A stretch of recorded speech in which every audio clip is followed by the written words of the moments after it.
I am so glad you are here. It is alive here at Magus Books, and I am happy to have my Instagram friends joining now too. So it's our weekly show. What's coming up at the shop tomorrow night? Tomorrow night, Adam, the illustrious astrologer, will be here after hours teaching a class on astrology. His depth of knowledge is absolutely amazing. He has been trained by wonderful people and he has practiced this art for decades. Highly recommend the class. This is a by donation class. And again, it starts when we close. So my advice, get here between 5:30 and 6 if you're at all interested. Should be a great class. There will be some spring celebrations going on perhaps on Saturday. I hope we get to see you folks there. And on Sunday, another by donation class. This one's at 4 p.m., so it's while we're still open. It's our palmistry class. It's taught by Chris Stock. He, again, just like Adam, really has specialized in his art form of palmistry. Absolutely loves this stuff. Guarantee you're going to get your palm read while you're there because he can't resist. So I really recommend that one. I have personal friends who've taken his classes not once but twice because they really got that much out of the classes. And I always think that's a good sign when that happens. Of course, tonight normally I'd be teaching herbalism too. I will not be. I will be lecturing to the Holistic Nurses Association here in Minnesota. It should be a blast. I wish you could join, but alas, no. I'll be talking about drug interactions with herbs. I will be talking about the bird flu and what the research suggests for us herbally, and I will be talking about menopause because that's what I've been asked to talk about. That said, if you are interested in the herbal program here, it starts every September. Year one will most likely be on Tuesday evenings this coming September. It meets for 1 to 2 hours each night right after we close. And if you need a payment plan for it, those begin in June. We'll split the payments out between June, July, and August if you want to split it up. Otherwise, it's all due by first class. Uh, Always a fun series, very hands-on. I love it. We taste herbs, we make remedies. It's just a blast. The Standing Stones are not meeting here this Saturday because of Paganicon, but they will be back next Saturday, and I will get into that topic, what they'll be covering in just a minute. Of course, the Reiki share will be on the last Sunday of the month at noon. So if you've got your Reiki 1, 2, or 3 and you just want to do some tradesies, stop on by. It is always a really pleasant time. Of course it is. I love Reiki. That said, the astrologers group, or not the astrologers group, the seekers class that's coming up is meditation and the magical mind. Should be a really fascinating subject. And I just keep hearing great things about these guys in their current iteration. Next month, they'll be covering sacred sexuality and nudity. They'll be covering family and children and paganism. They'll be doing divination ethics and tarot, and then astrology and runes going forward. And there's a few more classes even after that. I should also say that next month in April, the Tarot Lab will be on the 13th. That's with author and tarot practitioner Nancy Antonucci. She's a brilliant reader, and the classes do not depend on your knowledge of tarot. They can be completely, you can be a complete novice. You can even not own a deck because she's got loaner decks for while you're there in the class. This is another by donation class, so come to that if you can, but come early, it's packed. And then the Gateway to the Gods will also be coming up again in the first Sunday of next month. We will be taking one herb, maybe Kalia Zakadachichi, because it's been a while since I've done it. We have sample sizes available for people to try, sort of like beginner level doses. We talk about the cautions and precautions. We talk about the folklore and the magical use and the history, where it's from, how it was valued and used there. We take a little break. We go on a little guided meditation so that you can take that beginner dose and push it as far as you can to see if you respond to this herb or if it's just overhyped for you personally. And it's kind of fun to watch different people have different responses to different entheogenic herbs. I have one product for you. And the reason I only have one thing to show you guys for products today is because I think we may be moving a few blocks from our current location. So I am not ordering as I normally would right now. But that did give me time to put, ooh, that's loud, to put a few grab bags together. So what happens to a witch who breaks the rules in school? Ha, it's on the back of the bag. You got to come in and find out. As always, filled with fun stuff and just a treat for everyone. They're $1.11 right now. The next batch will have to go to $13.13, but we've got more than a handful out on the floor, so there's plenty of time still to grab the 11.11s. That's really all I have for stuff, but I'm about to bring on the delightful author of Queering the Tarot, Cassandra Snow. I am thrilled. We were chatting right before we went to the live.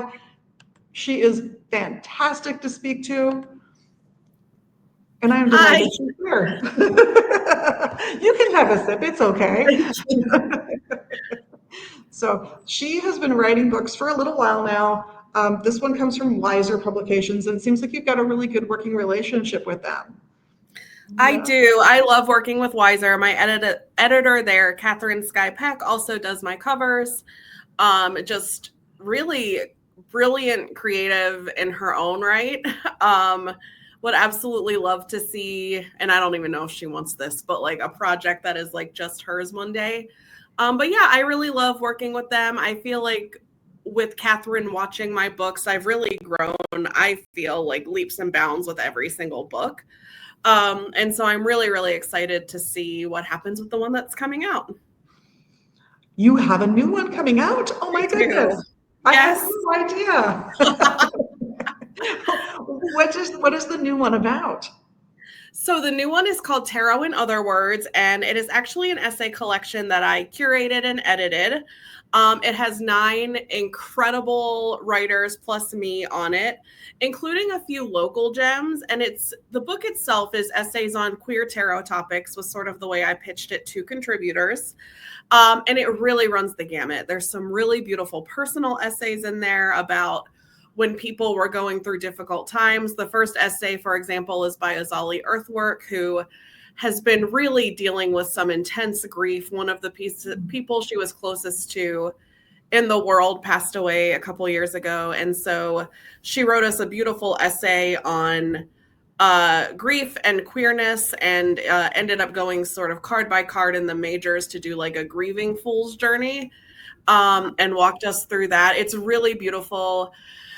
2 people of notice specifically, if a lot of people from the Twin Cities are watching or listening, Siri Vincent Pluff, who just wrote Queering the Runes and was also my co-author for Lessons from the Empress, which is about tarot and creativity and self-care. Siri wrote a really fun essay on reversals as subversion and used sort of a lot of like carnival themes and metaphors. So it was just really fun. And Siri and I are very, very good friends. And in fact, I have like 3 different chats from them I need to respond to on my phone after this. So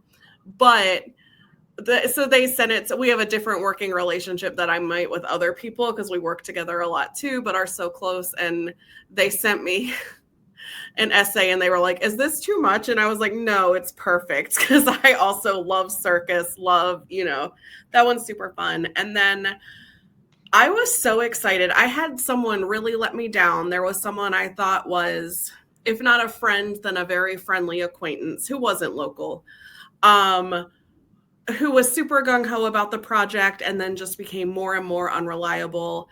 And we had to sort of fill a spot, and I had feelings about it, but it is what it is.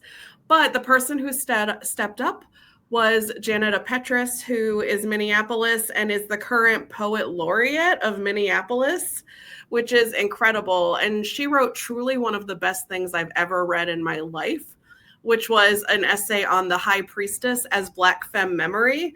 And so she goes through all of these important Black femme figures to her in movies and literature and things like that. And talks about how she became very close to the High Priestess archetype through those portrayals.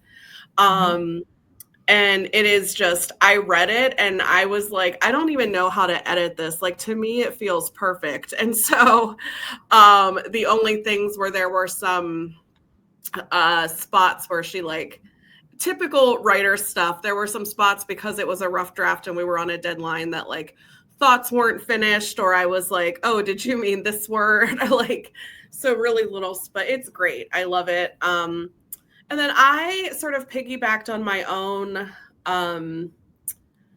discography, but for books, my own publishing history. And I, you know, when I wrote Queering the Tarot, I was still really in the throes of grappling with a lot of identity stuff, grappling with a lot of trauma that I was sort of trying to process and move on from. And it is a book I'm so proud of and love so much. And I'm so glad you all still love it and are reading it. I need that, frankly, under capitalism. And I am so glad that it's helping so many people. But I was very young. And then in Queering Your Craft, I learned sort of more about writing a book, zooming out of myself. But I also think I almost went like, I mean, every writer has their own criticisms of themselves. And I almost think I zoomed too far out of myself. I think more specific information would have made that book even stronger. And then I really feel like Siri and I learned so much from each other and lessons from the Empress. And so coming into this one, I'm 40 now. I have a 2-month-old. I mean, I didn't at the time, but it was in progress. I knew it was going to happen. I am in a stable, committed relationship with an emotionally mature person for probably the first time in my life. She's incredible and hot, but that's neither here nor there. If she's listening. And you know, my queer platonic partner and I are still going strong, but if anything, it's so much more adult than it ever was, you know. And so what I ended up writing about was essentially what it's like to be a queer approaching 40, but in a way that is like, oh, I'm stable now. I'm not constantly in crisis. I'm not constantly in flux. I am living in the day-to-day. And yes, the world is still doing what it's doing. It's terrifying out there right now. But my day-to-day life is like anyone else's in a lot of ways. Like, oh, I have to call the electric company. I have, you know.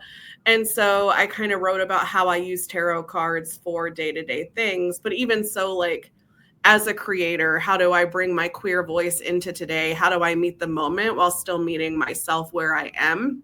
And so I'm really proud of that one.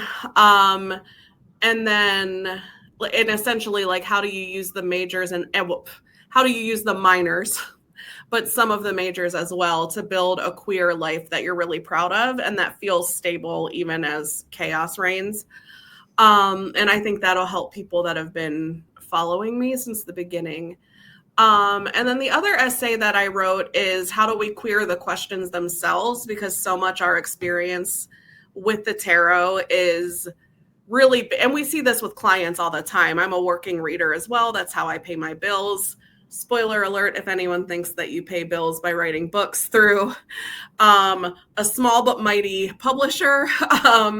And I won't lie, it helps. It helps a lot. I just got a royalty check and I was like, woohoo, credit card debt is done now. Like, it helps a ton, but it doesn't, you know, float you in the day-to-day. So as a working tarot reader, I see all the time with clients the experience of like how impactful readings are when they say, hey, it's my birthday. I want to know what's coming up this year. Here are some of the specific things I'm worried about. Versus when people come in and say, I just want a general reading.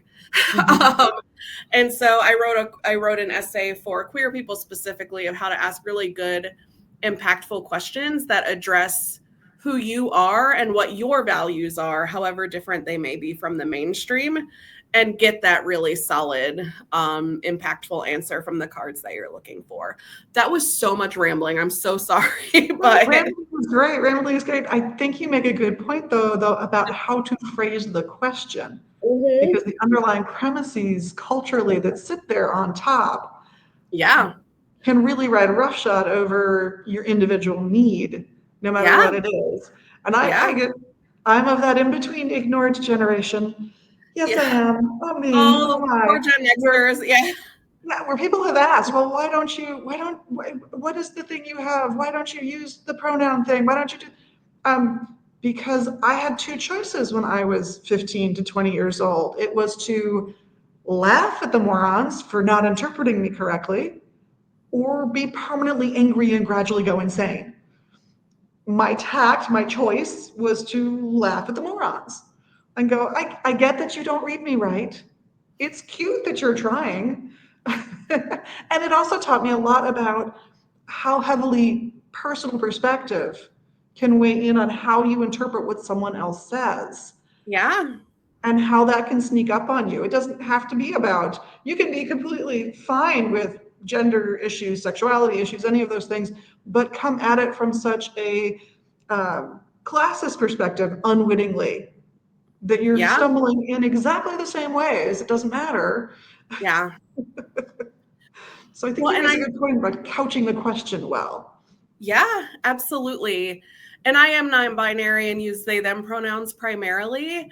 And I do like the tack of just laughing about it. What I will also say is I do think some of that comes with age. And I think when you're young, everything feels sharper and pointier. Yeah. And as you get older, it's like, I don't know, it just sometimes feels, if I'm having a passing interaction with someone in the supermarket, it just doesn't feel worth it. And No. so, um, but I think too, there's been so much, and I do credit Gen X with a lot of sort of opening these doors of having real conversations. And um, I am an elder millennial. I look young, so people are sometimes surprised by that, but I am 40. And so, and on top of that, when we talk about class, it's so interesting that you bring it up because when generational conversations are being had, there are ways that I relate more to Gen X because I didn't have steady computer access until college. I didn't have my own cell phone until after college. And I was raised by a mom on SSI. I didn't have sort of the access that even some of my peers who were still like in the trailer park with me because things are just so different when you're at a certain level of poverty. And so I think too, and then also like, I love my mom, but she had her own stuff and problems. And I was in so many ways raised by the TV. And the Mhm. people making TV at the time were older Gen Xers. And so I was raised by like Daria and people. And so I say all of Where that to sarcasm started to really creep in. yeah, sarcasm, and I think this is true of a lot of millennials, and maybe they don't realize that that was sort of what was different, but um, sarcasm and like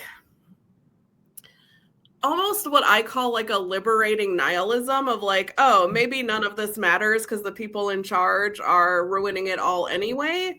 Yep. So maybe it's fine if you just do whatever you want. Like, who cares?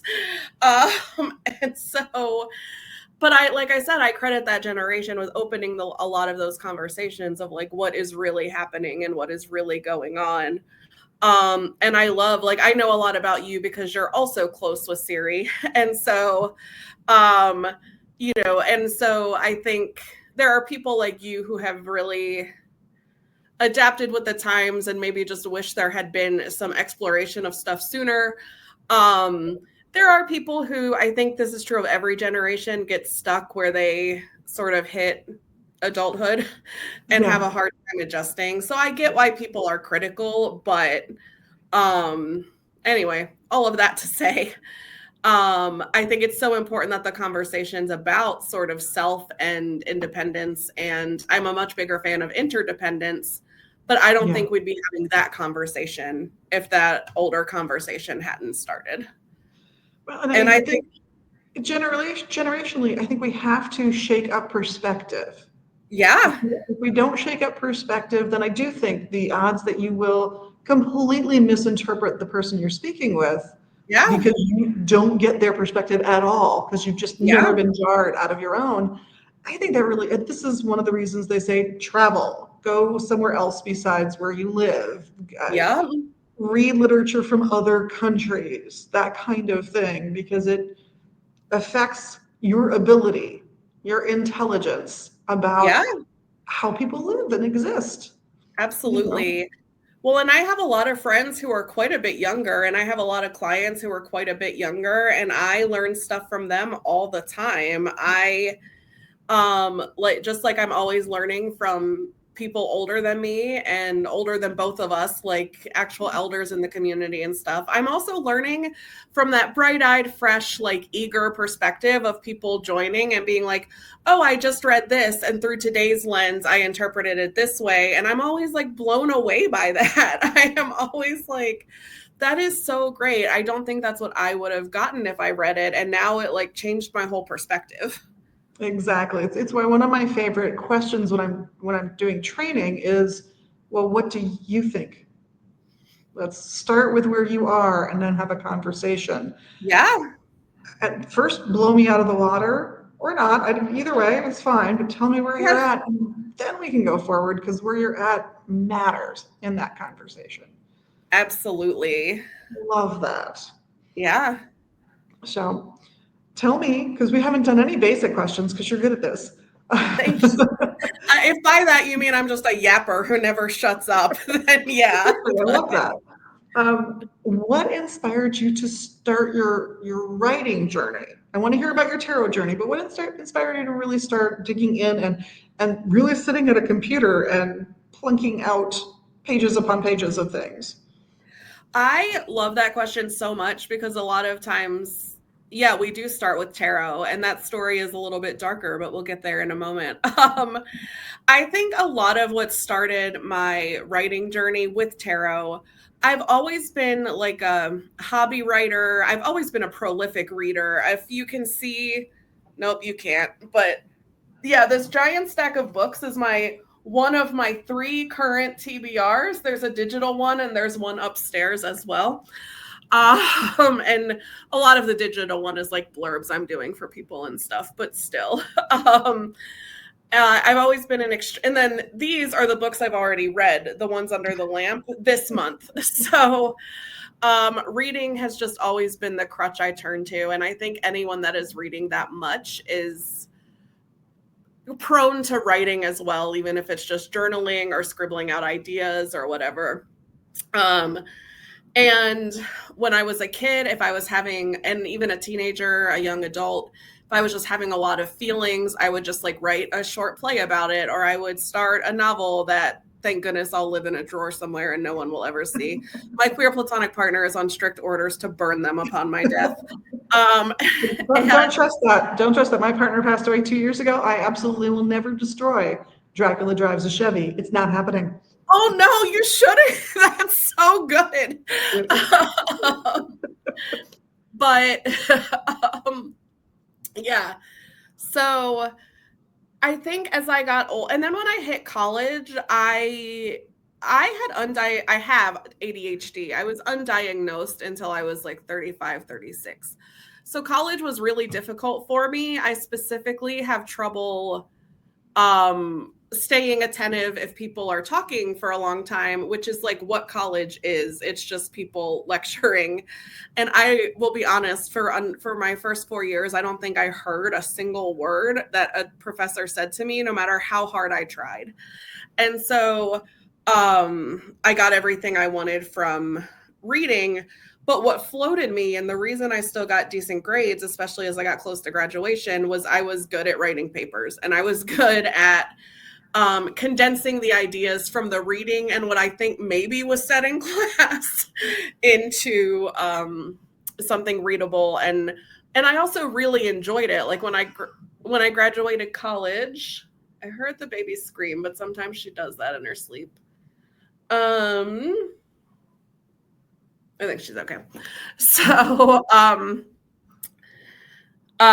when I graduated college, one of my first things was like, oh, I'm not going to write papers anymore. And then I discovered like, oh, wait, I could just write nonfiction. Like basically the same thing. So blah, blah, blah. I ended up reading tarot professionally. And then through that, I was also an arts editor and reviewer at a local online paper that is now closed called The Column. And they said, hey, do you want to market your tarot business just writing, it was an LGBTQ plus outlet. And they said, do you want to just market your work by doing like 500 words an issue on queer perspectives in tarot? And I was like, yeah, that sounds cool, I'll do that. And then I got into it, and then I also submitted when the also now defunct Little Red Tarot in England was looking for columnists. And there I didn't have a word limit, and I could write whatever I wanted. And so that's when I really developed sort of the base of what Queering the Tarot would be. And then from there, I got my first publishing deal the way no one actually gets a publishing deal, and I didn't think it was really happening, which was Little Red Tarot was starting to take off, and a lot of people were really into what was going on there, and it was an incredible resource. I'm so sad that it shuttered, but Siri actually got their writing start there as well. And so but it was big enough that Catherine from Wiser, who we already talked about was reading my column, and she emailed me and she said, hey, would you ever want to turn this into a book? And a testimonial to witchcraft working, even though I had not started to put it in book form, I had started doing spells that I would get a publishing deal out of this somehow. By then I knew that that's what I wanted to do. And then of course it did turn out to be real. Though I think every writer who sort of lucks into things like that wakes up like, is my whole life a dream though? Like, is this really what happened? For me, it was really a dream come true and really changed my life in all the best ways. Catherine just is that generous and that hands-on in terms of growing with what the tarot community and the occult community is doing. So yeah, that was great. And then I also think, to answer the question, when I started writing Queering the Tarot, and I hate saying this because I think anyone could have done it, it just happened to be me, but there really wasn't anyone writing specifically about queerness and tarot in this way. And I think every writer writing books is writing the book you wish you could have read. But yeah. I really, there really just wasn't anything like that happening on a larger scale. Now, of course, there were queer indie books, indie guidebooks being published alongside decks, things like that. There were very indie underground people just selling them off their own website and at events.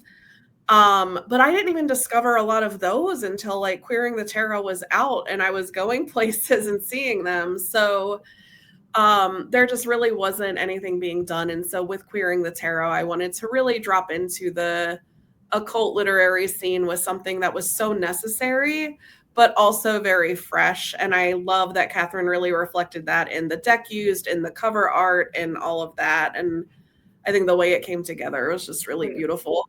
I love the cover. Absolutely adore the cover. I think it's from the Urban Tarot. It's really, I love it a lot. And it's their temperance card. And she approaches temperance as art.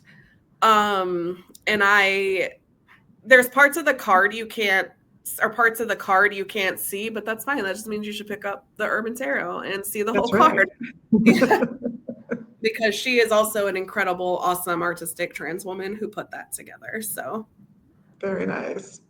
You're right. I remember there were a few bits and bobs out there, but nothing on this level of platform that would get the broad attention that this book has deservedly gotten. Thank you. Yeah. So I do think it's a good read myself. I think it's I think it's a really nice approach to the subject matter. And I know there are people who bristle, but at the same time, I'm like, you're just talking about being, at the end of the day, polite. Yeah. Accepting humans for where and who they are. I just don't. Yeah. I fail to comprehend sometimes, and I'm okay with that. I'm fond of saying that I'm very comfortable in my corner of crazy, and I'm sticking with it. Right? Yes. So yeah, I do. It's a book I have valued, and the work that you and Siri have done together has been wonderful as well. So I was so happy and excited when that came out, I'm so Yeah. happy for both of you. Yeah, thank you. Siri will So actually be at Tarot in Other Words, as will Janita. They will be at the Tarot in Other Words party at Moon Palace nice. on May 8th. So just a couple days after the book comes out, it's out on May 6th. Excellent. I Which, if love you that. pre-order it, it means you're probably going to get it before that. Oh, good. Because Good. online retailers just don't care about release dates anymore, it seems like. So everybody pre-order. It's okay. Yes. We'll get you the book. It's not a big Yeah. deal. We'll get as many as we can get sold. Darn it. Perfect. That's the whole Yeah. point.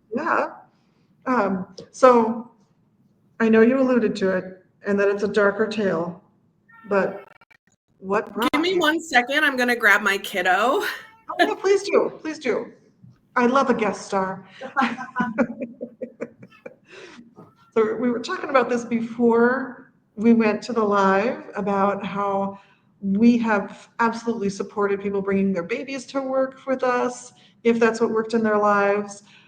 That there are complications to that you have to think about if you're the parent. There are complications for the business as well, but that it's a weird idea, but babies are people. So we approve of that. You're back. My partner happened to cross paths with me and was like, I'll get her. So, Okay. Well, yeah. thank you, partner. Very sweet. Yes. But you Yeah. were going to regale us with a quick tale of you and your early tarot journey. Yeah. So I actually grew up a very devout Christian, and there were a lot of reasons for that. The main one was just cultural. I was raised in South Carolina, where you didn't, where like your introduction to people was like, oh, what church do you go to? Like it was just assumed. And if you didn't go to the right one, there was like stuff there. And I didn't go to the right one, and that's fine. I actually still have nothing but love for my home church, but in spite of not identifying with really like anything they believe anymore. But they were very good to me when I really needed a group of people to be very good to me growing up. And so when I got to college, a few just really awful things happened to me in a row, things that I think are very typical of young assumed women set off on their own.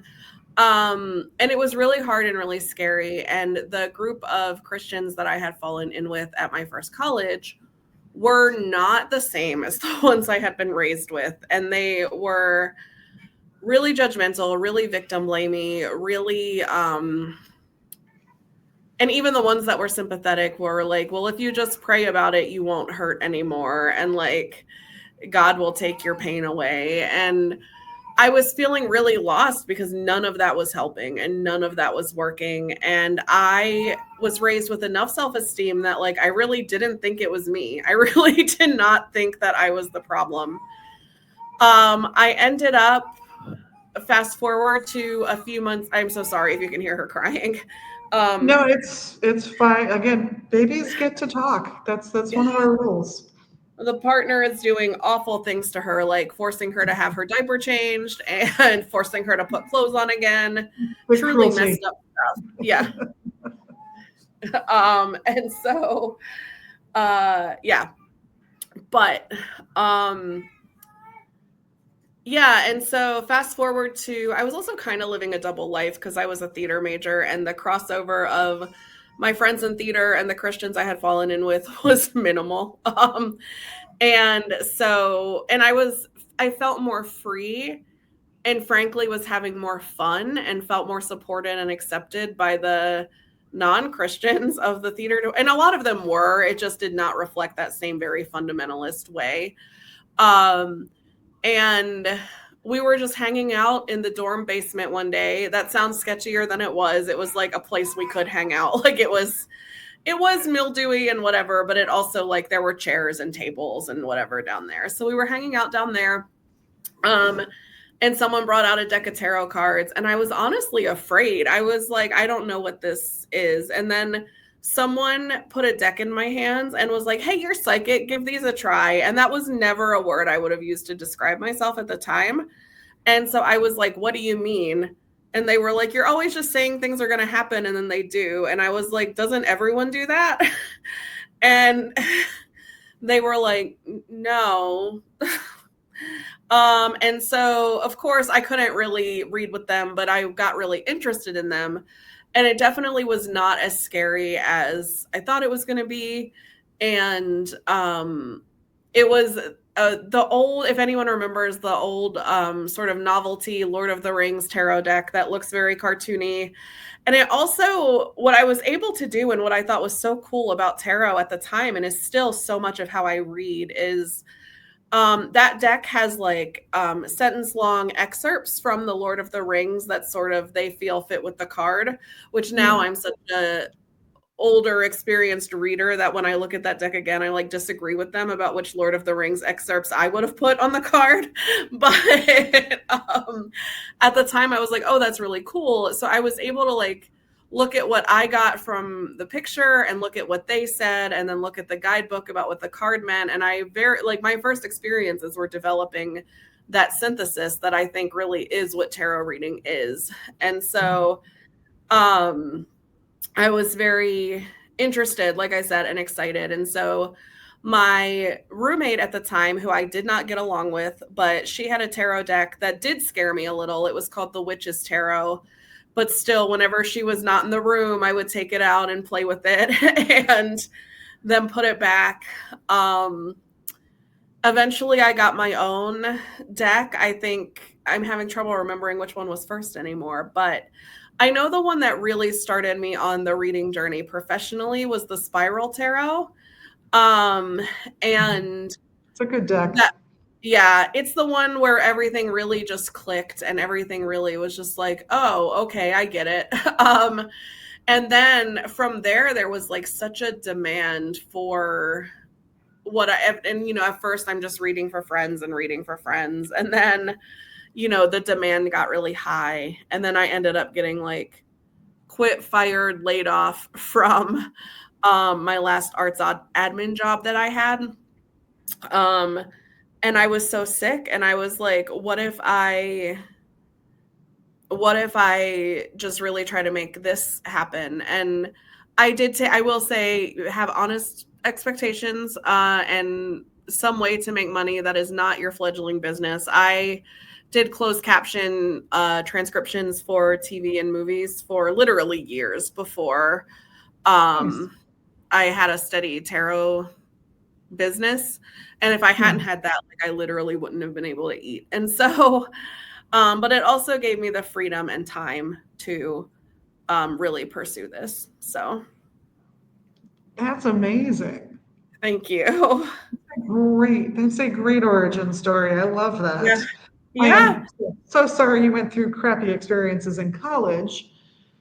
Well, that college was particularly kind of rife for them, but that's all right. I actually switched colleges to finish undergrad, and it was a much better, easier experience. Oh, good. I'm glad. Well, and I'm glad you've come through it all. Yeah. Ultimately with such grace. Thank you. Yeah. Such a giving person in terms of just, you can see it in how you write. Thank you. That's part of who you are. I love that. Yeah, I really don't ever want anyone to feel like I felt so many times. And I'm also, so I'm a double Pisces with a Cancer rising. I have several other prominent Pisces placements. I also have Venus and Mars in Aries, which is a lot of sort of like quick decisions, but then those decisions do become sort of the base. So like the way they tend to play for me is like I hear someone is struggling and that Aries Venus is like, I can fix it. And to be fair, that's not always the best attitude to have. Like saviorism is also not good. But so it's sort of become like, I can help. And then with the Mars Aries, I'm so pinpointed on justice that I make those like, oh, hey, I'm very angry at the system that made this happen for you. And so I think that combination just sort of made me in the moment giver. And then that just sort of built on the foundation of hopefully who I am and consistently am. I just never want anyone to feel like I felt way too many times. I completely understand that and empathize with that. But we are running out of time. I So I want to know. say thank you so much. And everybody should come in and pick up their copies of all of Cassandra's wonderful writings, including the new one coming out very soon. And in the meantime, I think our secret shopping word of the week is going to have to be your name. And I'm not saying it. No, I'm not saying it again. You got to watch the video to find out what it is if you don't already Yes. know. So thank you so much for stopping by. Have a wonderful day with your family. It's so exciting to have such a tiny little baby, I tiny love little her creature in so your much. home. So Yeah. have a wonderful experience with all of that. And hopefully we'll see you here at the shop at some point soon.